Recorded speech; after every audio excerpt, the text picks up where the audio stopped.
ధ్యానయోగం ధారణా మార్గం.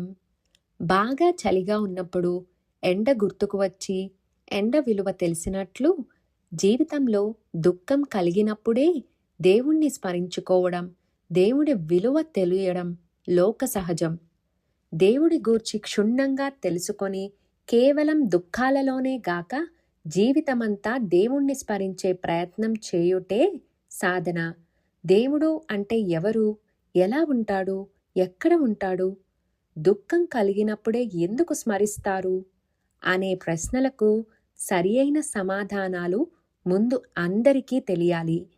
ఖచ్చితమైన నిజాలను అందరికీ సులభంగా అర్థమయ్యే విధంగా చెప్పేవారిని వెతికి పట్టుకోవాలి. చెప్పేవారిపై, చెప్పిన విషయంపై గట్టి నమ్మకం ఉండాలి. వానిలో రహస్యాలను గ్రహించాలి.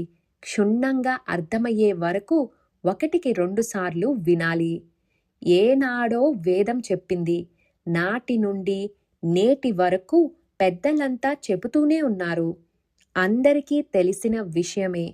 ప్రపంచానికి ప్రత్యక్ష దైవం, పరమాత్మ స్వరూపమైన కర్మ సాక్షి అయి కాలస్వరూపంగా ప్రతిరోజు ఆకాశంలో ప్రకాశిస్తూ కంటికి కనిపిస్తున్న జ్యోతి స్వరూపాలైన సూర్యుడు, చంద్రుడు, నక్షత్రాలే ప్రత్యక్ష దేవతలు.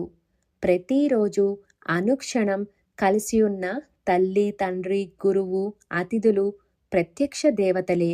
వీరినే పూజించాలి, శ్రద్ధగా సేవించాలి, గౌరవించాలి, నమస్కరించాలి.